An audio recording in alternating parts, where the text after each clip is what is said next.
Inspired talks of Swami Vivekananda, Pranam Mantra. Om Namah Shri Yatirajaya Vivekananda Sure Sachit Sukha Swarupaya Swami Netapaharine. So we had a long discussion on what Swamiji had told his disciples on July 24th. And it reminds me of this famous incident, a joke from the stay of Swamiji when Swamiji was at Thousand Island Parks and talking all this. So there was one elderly gentleman, and every day after listening to Swamiji, you'd say, "So, Swamiji, you mean to say that we are Brahman, isn't it?" And so he became the butt of joke, and other inmates used to address him as Mr. Brahman. Here comes Mr. Brahman. So essentially, what we are discussing, you will see that Swamiji is continuously talking about Brahman, the way Jesus was talking about, say, God. Because that is the reality. And Swamiji was in America to talk about the spiritual truth, the various aspects of spiritual truth, and to take out people from the understanding of the narrower form of religion. No, I don't mean to say that other religions are narrow. I mean the narrower aspects of religion, like Hindu religion. It also has its narrow aspects. When goes down, it goes down to simply belief, to do's and don'ts, to rituals, to myths, etc. Now, what Swamiji is talking here, ignorance reflecting the light of God is seen, but by itself it is zero. Now, this is a very interesting sentence, and the discussion continues. And we have named the talk today being perfect, how we become perfect. The only way to be perfect is to be the master of the world. We need to master the world. How do you do it? First, you have to know. First, you have to know what's the world. You have to know how to master it and what it means to master. Just to recapitulate,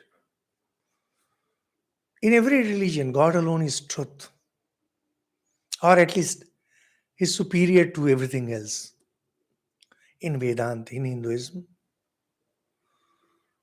Brahman is the ultimate reality. Brahman, which is pure consciousness. For whatever reason, there comes Maya, and we discussed it many times that we cannot discuss where from exactly it came because all the questions belong to the realm of mind. This Maya is known variously in different philosophical systems as simply ignorance, avidya. Sometimes it is known as prakriti, sometimes it is known as shakti, maya. So these are the terms used, and they all mean the same thing. Another popular term is God's will. When we say God's will, actually we are talking about Maya. The idea is we don't know why it happens. So all these things are practically synonymous as far as religious philosophy is concerned, not in the English language. The moment it appears, the non dual consciousness, or to understand, the unified existence now appears as multiple.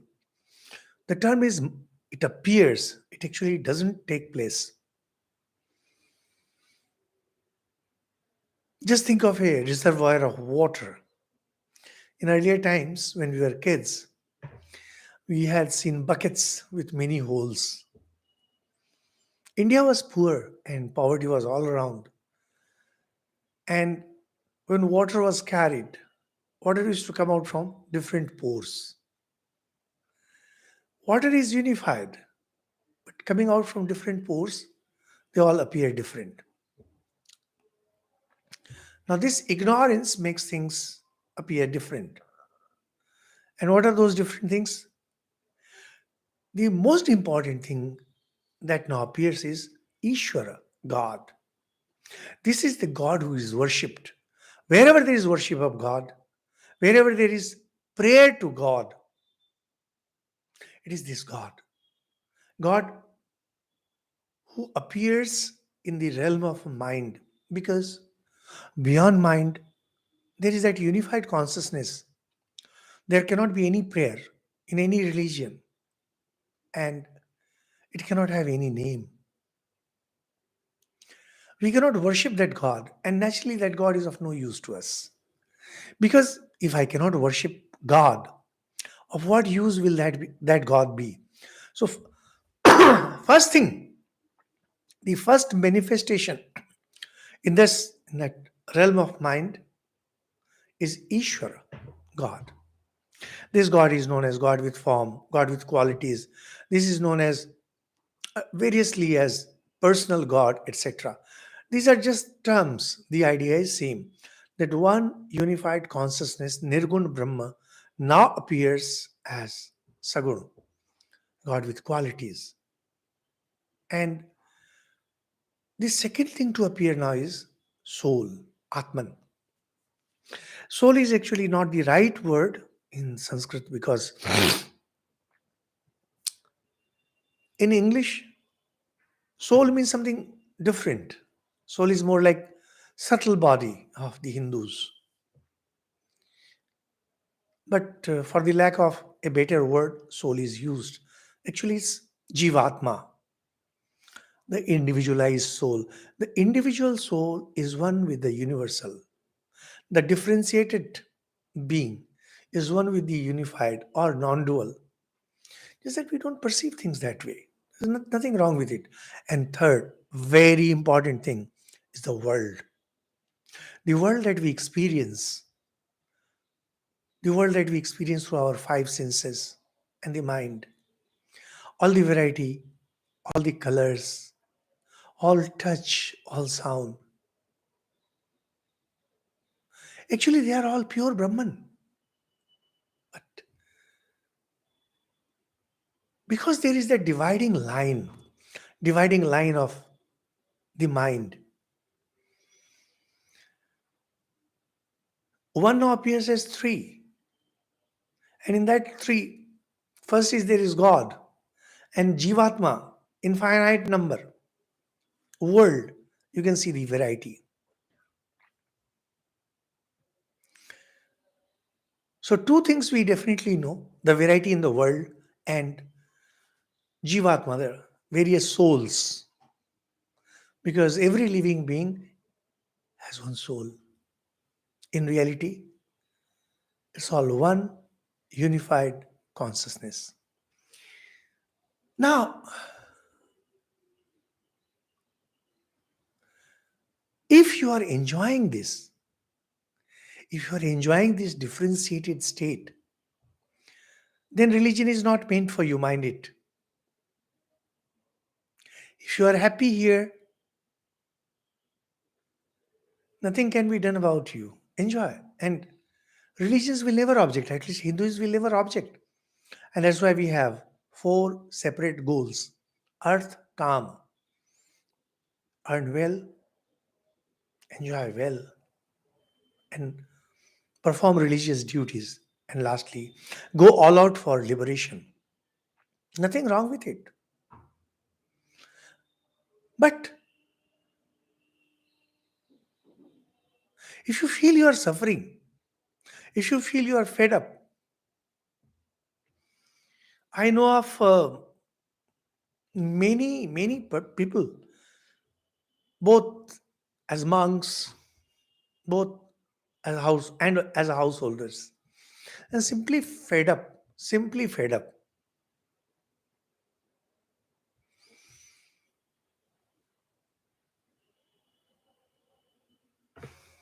And fed up not only with this world, fed up with the next world too. Because sometimes when people say, I just want to die, They mean to say that if the situation changed, if the environment changed, probably he would continue. There's a this very beautiful story, childish story. There was an elderly lady who said, "Oh Lord, can't take it anymore. Can't take it anymore." In Hindi, uthalo, uthalo, take me away. So there was a mischievous kid. He appeared and he said, I am God. I've been sent by God to take you up. And lady immediately says, no, I have to carry this bundle. I'm not able to lift it. Just help in that. See, sometimes we talk about giving up everything and going away. But if suddenly death comes, if suddenly the time comes to pass on, we suddenly remember certain things and we say that, well, it would be good if we continued.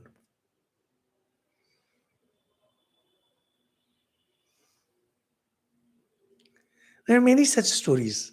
The idea is that we think we are ready to go, but we are not. We are only fed up of our problems. Change the environment, probably we would like to continue. As far as I'm concerned, I'm simply fed up. Whatever environment you may bring, I don't want it. It's just nuisance. This word. And I have this feeling since ages. What is the way out of this multiplicity? First is you must be fed up of this multiplicity. You say, there's nothing that I want for myself. And there's nothing that I want to get rid of, excepting this world. You want to get rid of this world and you don't want to get rid of anything else. And you don't want anything from this world. That's it. You have to find a good teacher. In the Upanishads, they very clearly say the teacher has to be well versed in the Vedas and he must not charge anything for what he's teaching. So if you go to any of these teachers who you find abound India, full of teachers, first, does he know scriptures well? Secondly, does he charge anything for this? And then third is character, because character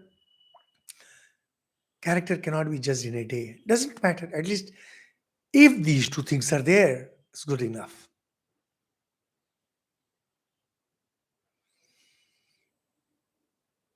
And then scale the wall.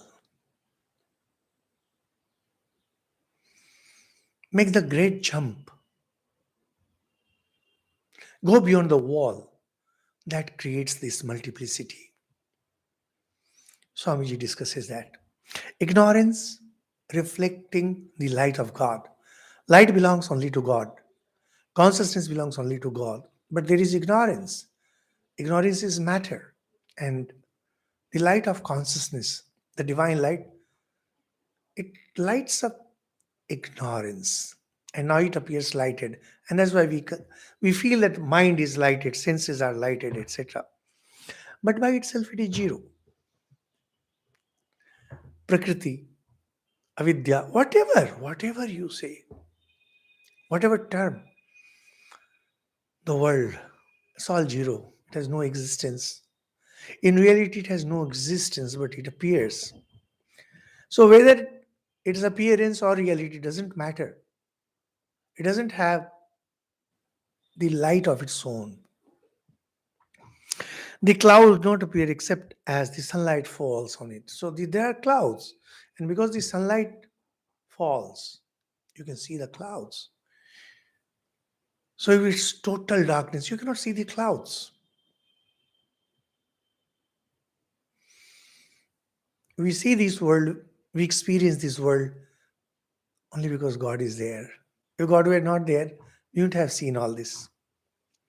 Then Swamiji uses one story, narrates one story. This story we come across in the Gospel of Sri Ramakrishna, where it's about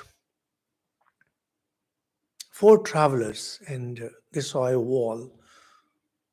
And when one got up to see what it was and jumped out of sheer joy. Second one did the same, third one did the same, and then there was a fourth one. Felt that this news must go to the others, and he came back to inform others. So he says, but the fourth came back to tell what had happened to his fellow travelers. The sign to us that there is something beyond is a love. It's a very interesting sentence. Those of you who have this book, Inspired Talks, Swamiji has put it so beautifully. See, Vedanta, the ultimate oneness, the ultimate unification, the apparent multiplicity, the sorrow and pain in this world, the joy that lies beyond. It has been put so beautifully that the person who has returned, who has come back, the sign to us that there is something beyond is a laugh. So we don't know what lies beyond. All the descriptions that you find, say for example, if you open the Puran, even in Mahabharata, they talk about the pleasures of the heaven. What are the pleasures of the heaven? How you can enjoy. These are all hollow because they're only talking about the extension of happiness. Similarly, when the hell is described, Swamiji will later tell, it's only the pain that we have here in this world that gets magnified. Can any poet tell how the hell looks, how the heaven looks? No, it's not possible. You look at the descriptions of heaven and hell of any religion, and you'll find that in case of heaven, it's just the joy that we have, the joy that we relish, our own personal joys, when magnified many folds with additions, they become the heaven. So basically, heavens are just crude portrayals of our wishes and aspirations.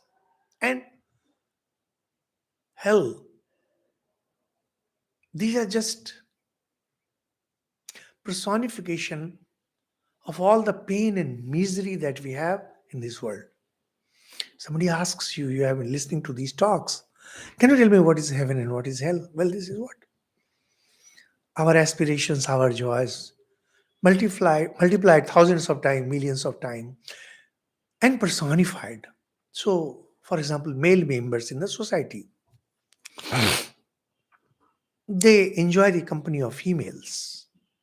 So in heaven, you come across such descriptions. But what about females? Personally, I don't know what females want. I have never been very that close to any female. And because these books were invariably written by male persons, so we have not yet come across any heaven that can be enjoyed by a female.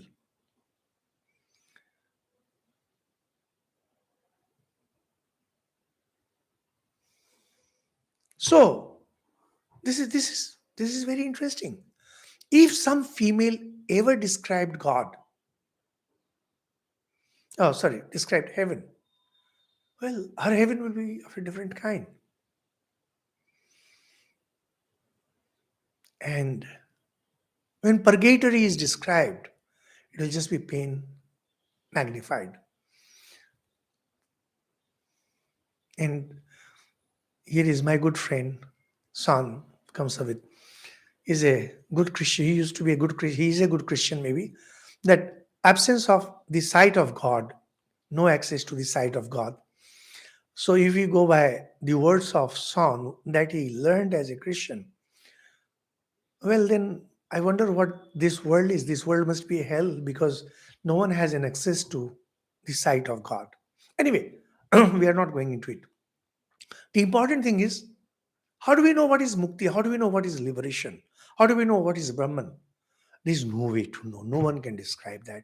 Because those who have really experienced it, they have scaled the wall, they have gone to the other side. The fourth, who are known as the real great teachers, they describe the joy and the laughter. It's only the joy and laughter, the sheer joy. For example, let's take the beautiful example of, say, Jesus or, say, Sri Ramakrishna. As far as the worldly learning is concerned, education system is concerned, we know Jesus belonged to the family of carpenters. So we can safely assume that he didn't have any formal education the way the word goes. Sri Ramakrishna barely had any formal education. But we know that how they knew the scriptures. Because it is the words of these greats that become scriptures. And these are not imagined. These are not creativity. These are the truth. And the sheer strength.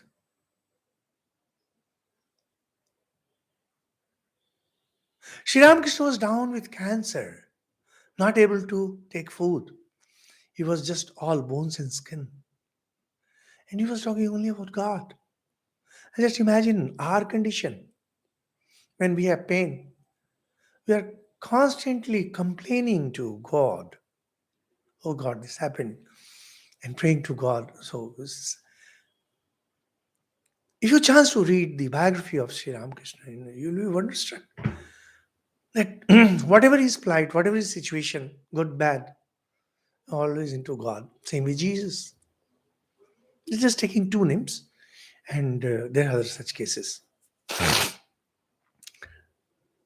Which shows once into it, there was wisdom. Once into it, there was complete absorption. Once into it, there was full joy. What else we want in life?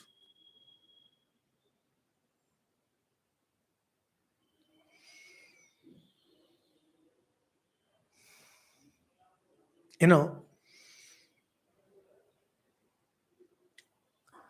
from the earliest times, when the empires were built, one of very good examples is the Roman Empire. I found it, I find their history extremely fascinating. They would they would instill certain values in the minds of their soldiers. They'll say strength, honor, things like that. We Kshatriyas in India had similar values. They used to be instilled with these values since their childhood. But ultimately, if you try to analyze our existence,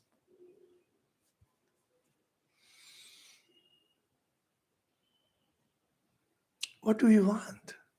Wisdom, strength, and of course, joy.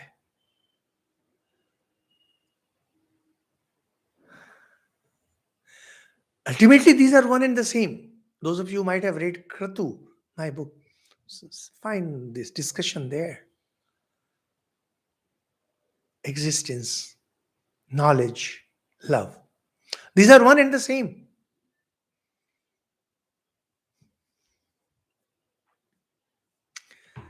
See the strength of Jesus. See joy in the name of God and wisdom. Even as a child, teenager, He went on arguing for hours with the scribes, the scholars. Same with Sri Ramakrishna. They had the knowledge. They had inherited the knowledge of the scriptures from God knows where, but they had. So, well, this is a very interesting thing. If this is what we all are running after,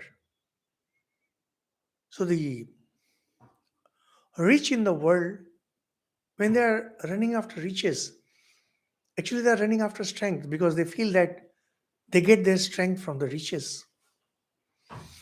And when some countries are building atomic bombs, they are running after strength.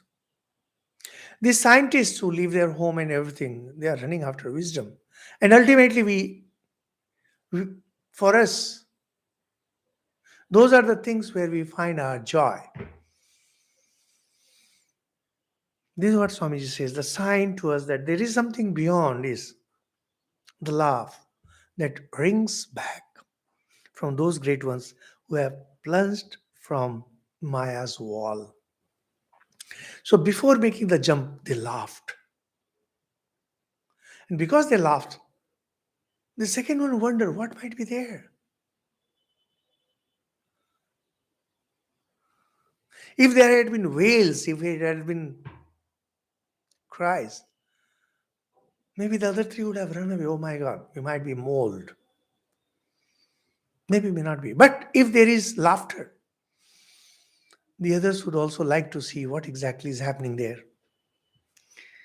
And what exactly happens, separating ourselves from the absolute and attributing certain qualities to it gives us Ishvara, God. First, there is that one ultimate infinite. We separate ourselves because there is a dividing wall of Maya. And then we now have the mind, and with this mind we apply certain qualities on that absolute. We say he's merciful, we say he's loving, Father in the heaven. All these qualities we are adding. It becomes the personal God. As we mentioned, God with qualities. This is the God to whom we pray. It's the reality of the universe as seen through our mind. When you are trying to understand Vedanta, you need to understand this concept of mind at the individual level, mind at the universal level, at the cosmic level. Now, when Swamiji is talking about all this, it doesn't mean to say that God is an imagined thing. No, God is not.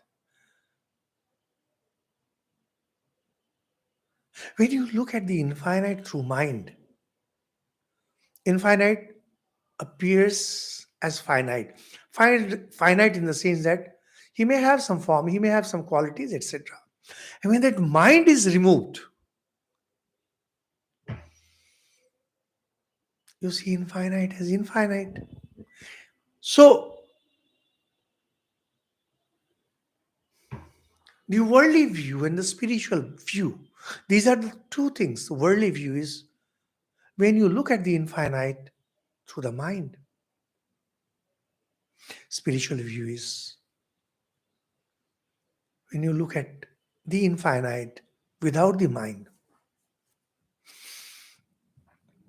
Here is this pen. I'm looking at this pen with my mind. My mind being limited, I'm seeing this pen as pen.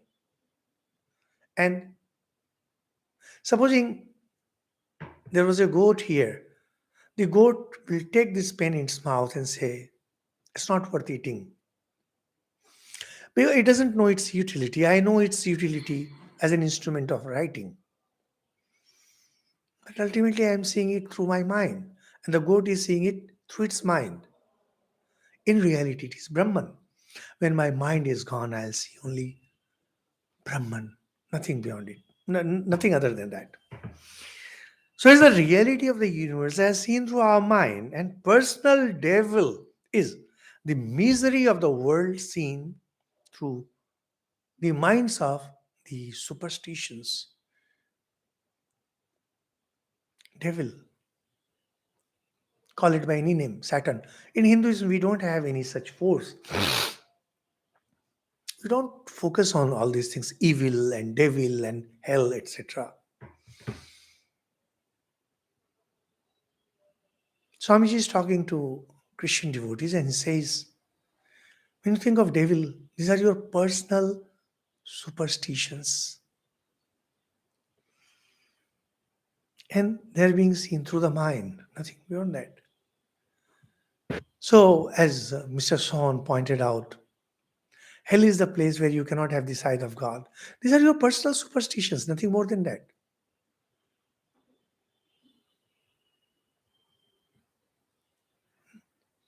Is there a way out? Well, different superstitions will have say differently. For us, hell is not important, heaven is not important. The only thing important is to be one with the reality. Reality, according to Vedanta, is beyond mind. Now, beyond mind, the empire of mind is so huge that anything that is beyond mind either has to be non existent, as Buddhists believe, or it has to be infinite. The laughter, the laughter says that it is infinite. Buddhists do not believe in that laughter. No, anyway, that's a different thing. I'm not teaching here Buddhism. And then begins the next day's talk, July 25. Things may be done, caused to be done, or approved of, and the effect upon us is nearly equal. So sometimes it so happens that we directly do something, we sometimes ask somebody to do, and sometimes we have silent assent, consent. Whatever the method, the effect on us will always be the same. However, in some of the scriptures, we find that say that when you do it directly, it impacts you more powerfully. However, when supposing there are those great crime lords, particularly in America, in India, we don't have such really huge crime lords. So I read that book, Godfather, and I also tried to understand this Al Capone. Oh my God, what criminals. So sometimes they kill somebody, sometimes they directed someone to kill, and sometimes they gave the silent consent. In either case, the impact on their self has to be same. This is what Yoga Sutras say. The idea is that you don't do something directly, but you agree to it. It will have as bad an effect if you're on the path to spirituality. If your goal is not spirituality, well, then these books are not meant for you. Then we will have to work out on some other books, not this book. So, complete continence gives great intellectual and spiritual power. Patanjali talks about the power of continence, holding back sexual urges. The brahmachari must be sexually pure in thought, word, and deed. Lose regard for the body, get rid of the consciousness of it so far as possible. See, we had mentioned it once. Nowadays, many young people come and ask. They have this problem with continence. They have this problem with thoughts related to other sex, etc. They don't realize that brahmacharya, continence, it has something to do with your identification with the body. Till you consider yourself the body, till you are identified with the body, this problem will be there. And if you forcibly try to do something about it, you will be in greater danger than if you indulge. That's why Jesus has very beautifully said,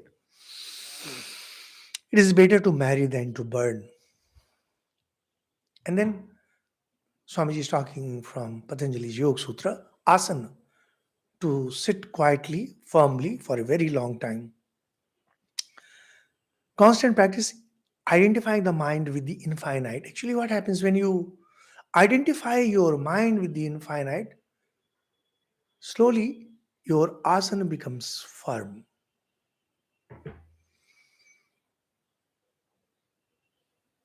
When you start practicing yoga, in the beginning you might be fidgety.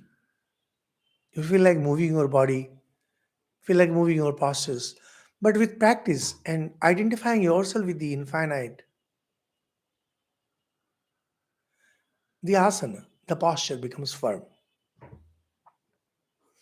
Continual attention to one object is contemplation. So, Patanjali has talked about yoga in 8 steps. So now he comes to dharana. Dharana is contemplation. Talks about dharana, dhyan, samadhi. These are stages of concentration. Samadhi is not the ultimate, it's the knowledge, knowledge of Purusha. And then Swamiji explains when a stone is thrown into still water, many circles are made, each distinct but all interacting. This is what happens. Those of you who have studied physics, maybe in class 9, 10, would know that waves, they interact with each other. They are distinct, but they also interact with each other.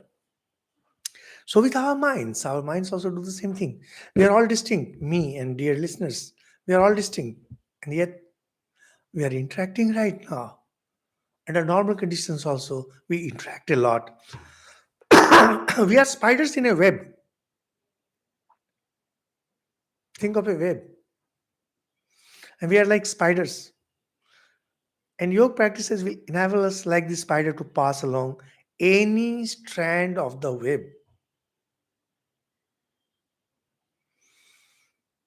Non-yogis are bound to the particular spot where they are. So think of a huge web. Non-yogi, a common man, he is fixed at one spot.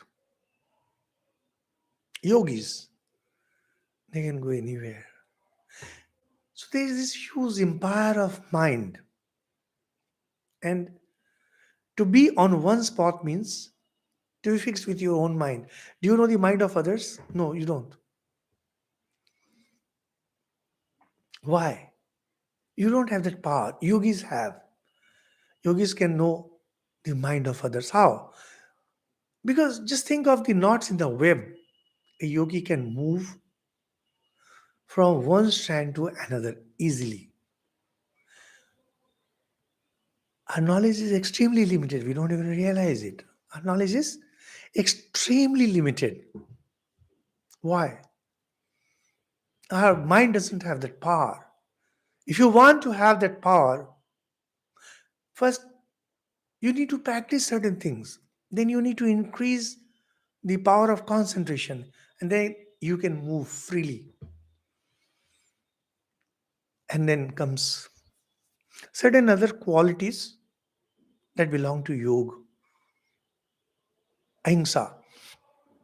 To injure another creates bondage and hides the truth. See, just in passing, I might mention that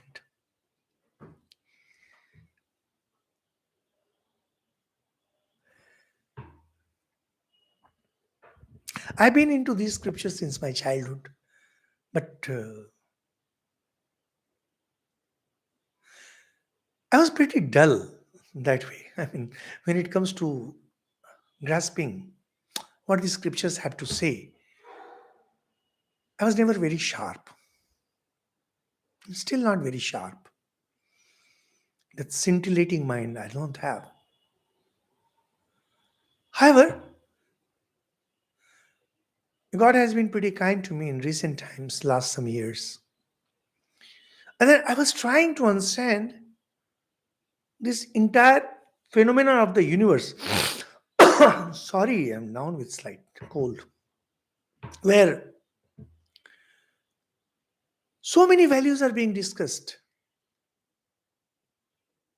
For example, just now, truthfulness is discussed, brahmachari is discussed, and actions are discussed, non-violence is being discussed. How do you justify? How do you justify the act of Buddha and say that of Christ? Because Christ is talking about God, Buddha is not talking about. And I was I was concerned because you can say that the scriptures are a storehouse of values. How do you justify? You need to have some kind of measuring rod, one yardstick, something, something, so that you can judge everything, the weighing scale. And that's when I came up with this idea of inclusiveness, exclusiveness. And I use that in my book, Carving a Sky. Now, I'm not trying to promote my book, I'm just talking about. And I felt so excited because suddenly I realized that there's a very simple, absolutely simple master key. Is a master key, inclusive, exclusive. If you look at the life of the masters, if you look at the words of the masters, if you look at all the scriptures, it's all about inclusive and exclusive, nothing else. When I was a young monk, I had heard a very beautiful story from a senior monk, and those from Bengal would know this story very well, and particularly Mr. Shan, who has been discussing this hell and all, said, I love this story. When I heard from him, he said, what is heaven and what is hell? He said, someone wanted to know what is heaven and hell. So an angel took that person to the hell. And there were ample food items of every kind. But everyone's hand was tied to a big spoon. Spoons, ladles that are used for serving. So you cannot bend your hand.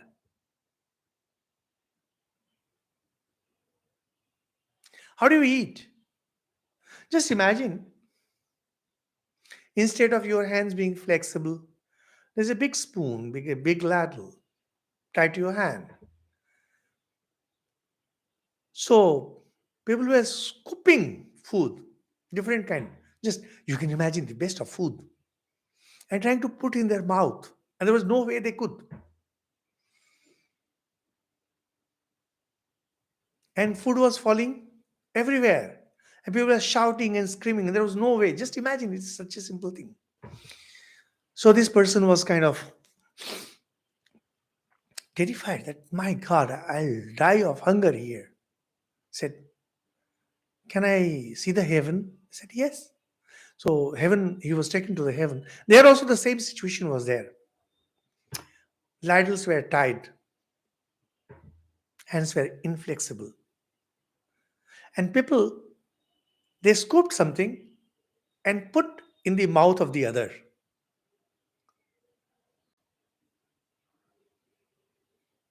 So there was no wastage. The way mom feeds a kid, everyone was feeding everyone else. I love this story. It's a beautiful story. Those of you who have not heard of this story will probably enjoy this story. Apparently, this is not hell and heaven, but but the idea is of inclusiveness and exclusiveness. When you want to be exclusive, when you want things only for yourself, this is what happens. And we are taking everyone together. It's joy for all. Think of ahimsa, non-violence and violence.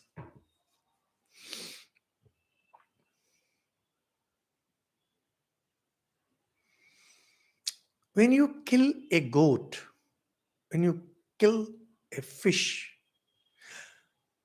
you're being selfish. You're being exclusive. You're being exclusive. So, what about the meat eaters? Where will they go? You may find it extremely funny, but I don't find anything of Hinduism funny. When I was a kid, I used to find lots of things funny. No, I don't. So they came up with a very beautiful system in Tantra where they said that, look, I'm going to enjoy meat, but how is the goat going to gain by sacrificing its life? So what they say is that, okay, fine, whatever I aspire for you too. And in Tantra traditions, you will come across Pashu Gayatri, where it is still practiced everywhere where there is Shakti worship. You go to any temple, Kali Durga, where animal sacrifices are being made, and you'll find this practice. So they utter Pashu Gayatri, animal Gayatri, in the ear of the victim with a prayer that may it have a better life in the next birth. And then they sacrifice in the name of God. So someone was objecting to me, oh, what kind of hypocrisy? What do you mean by hypocrisy? People will eat meat. You cannot stop them from eating meat.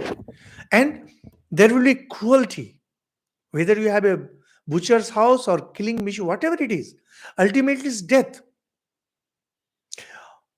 You can you can have all the laws for prevention of cruelty towards animal. Ultimately, cruelty or no cruelty, the goat is going to lose its life. In this case, at least these people are being honest. Let's see, look, I need to eat you. I need to eat. Okay, fine. I aspire for a better life, and here I am giving you mantra before your death so that you too may have a better life. What a beautiful concept! And people ridicule it.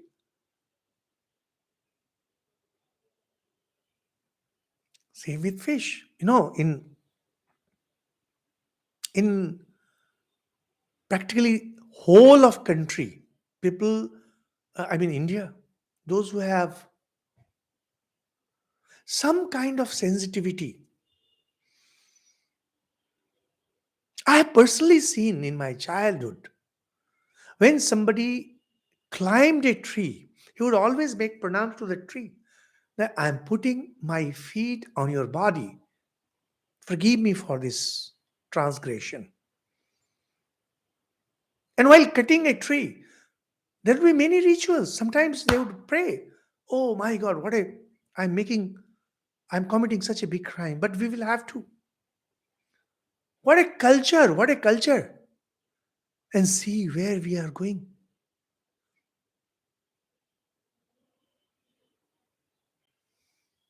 We are becoming extremely selfish. And the values that we had imbibed are being passed off as being regressive, as being fundamentalist, and all those things. Just go look at any ritual of Hindu, any practice of Hindu, and you will see how exalted it was. Everything. When cooking was done, some of those cooked materials would be put into fire, offering to the fire god. And wastage was never permitted. No, no, no wastage. The goat, the fish, the chicken, or whatever people eat, it had to sacrifice its life to save me. Nothing should be wasted under no condition.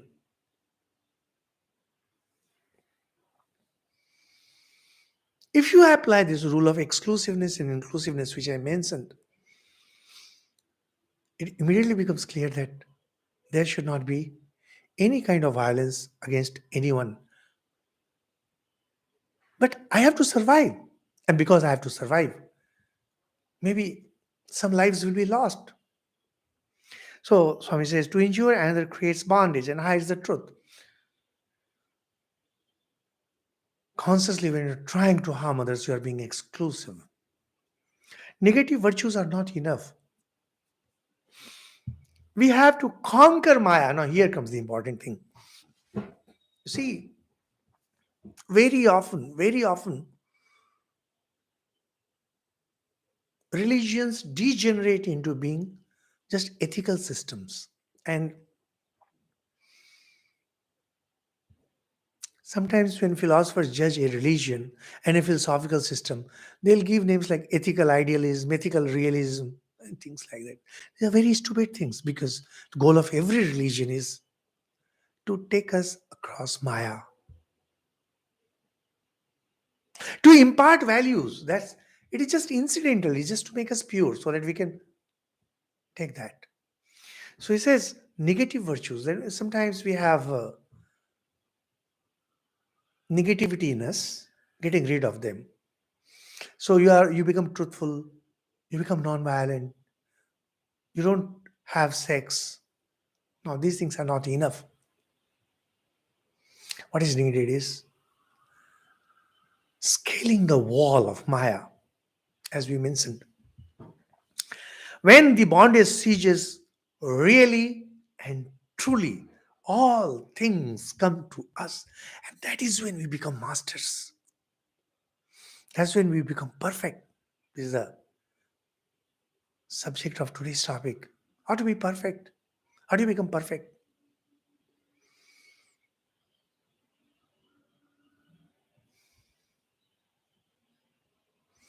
We had our Gandhiji who practiced truth, who practiced non-violence. Great. So difficult to practice all this. So if people think that that is the whole of religion, practicing truth and practicing non-violence, no, you're missing it. Goal is to goal is to be perfect. Goal is to be the master of the universe. Perfection means to be master.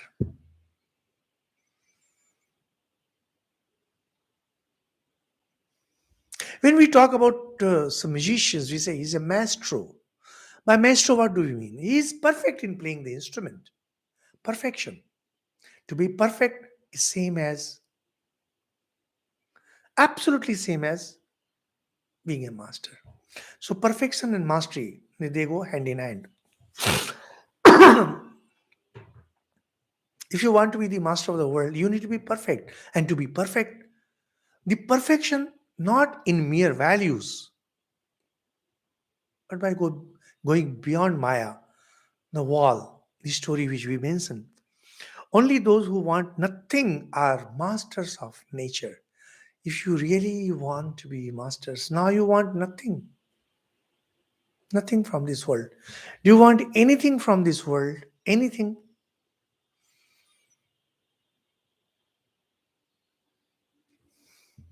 Do you even want love of God? Actually, love of God that way is not really want. However, if you have this desire, when am I going to get this love of God? You are going to be in trouble.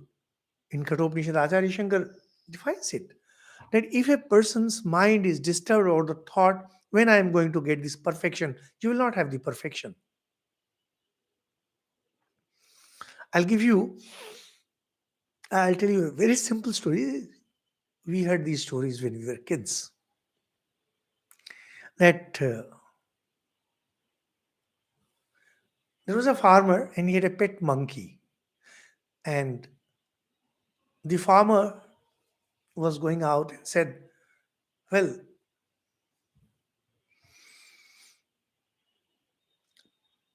plant these saplings.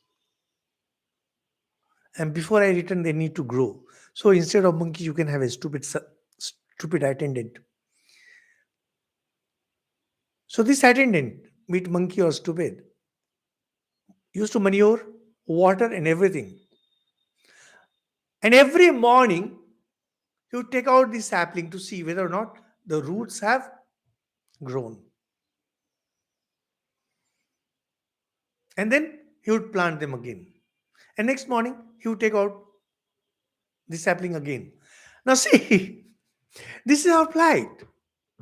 When you are taking the sapling out, you are manuring it, you are watering it, you are doing everything, but taking it out just to see how much I have grown. Swami Vivekananda, when he was a kid, Narendranath, he used to have that kind of thing. They were kids playing all those things. And it's very beautifully mentioned in one of the stories of Krishna. Shri Krishna was a kid and he didn't want to take milk. Like most kids don't want to take milk.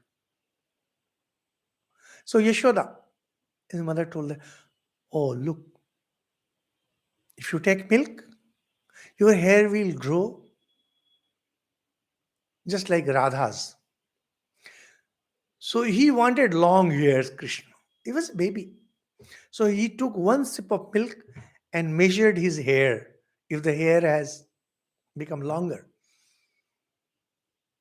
So Narendranath, he would sit for meditation and check to see if his hairs have grown to be matted, reaching up to the ground. Well, that's not how the growth takes place. Best story of the entire series is taking out the sapling to see if the roots have grown. When you are continuously worrying about whether or not you are progressing, whether or not you are growing, know that you're not. Want nothing. Nothing.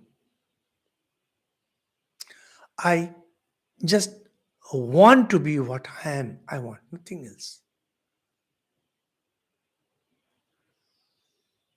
To be what I am is my divine right. To be what I am. For example, those who are devotees of God, they will say, I'm a devotee of God. That's my nature. And I want to know that I'm devotee of God. So goal of my life is to go to the heaven where God is there. God is there. And it's I want to be his servant. I want to be his attendant. I want to be near him. That is my true nature. In Vedanta, it's something different. In Vedanta, it's your pure consciousness, Atman. Now, it doesn't matter. Thing is, what you consider yourself to be, that's your divine right. No one can stop you from getting that. No one should stop you from that, and even you should not create stoppers. You should not create any hindrance in attaining that. And then Swamiji says, how to do it? Take refuge in some soul who has already broken his bondage, and in time he will free you through his mercy. So,